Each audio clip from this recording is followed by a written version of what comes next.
3, 2, 1. I think it's recording. I'd like to give you an example of this last thing, this idea that changing somebody's perceptions can change their behavior. I have a friend who shared a story with me about her husband. He'd gone into the hospital to have a tonsillectomy, and actually it was for cancer of the tonsils, a very rare thing. And everything was doing very well. And then about 3 days after the surgery, they found him during the night not breathing. It was a very difficult intubation, and while they were trying to get him intubated, his heart stopped too. This was now a full code. She returned back to the hospital after they called her saying, "We're having a problem with your husband," to find him on a vent. They had gotten him back, but seizing, and he seized for 15 hours. And after all of this, they did an EEG, which showed that he had sluggish, very sluggish brain behavior. Neuro checks for the next 48 hours showed him steadily going downhill. And she was approached by the internist who said, "We really need you to make a decision here. We've tried to wean your husband off the vent, and he does not take life-sustaining breaths."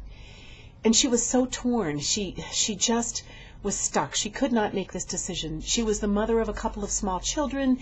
She was a Catholic. She wasn't sure how that all fit in, and she was just stuck. And the hospital, in the meantime, was, really feeling antsy. They weren't comfortable with this situation lingering on and on. And finally, the neurologist came to talk to her. And neurologists, in my experience, aren't always known for their bedside manner, although they're really brainy people. But this neurologist had it together. He said to my friend, "Do you have a movie recording, a movie VHR device at home that you can watch movies on?" She said, "Yes." He said, "Do you ever take the remote control for that and put the movie on pause so you can get up and go get some more popcorn or do whatever?" And she said, "Sure, I do that all the time." He said, "Well, when your husband coded that night, that's kind of what we did. We put him on pause. We've been intervening. We've been doing absolutely everything we can to see if he's going to come back from this. But now I think it might be time to take it off pause and let this movie play out the way God intends it to play out." And a light bulb went off for her. She suddenly had the changing perception that she wasn't the person in control of this situation, that God was in control.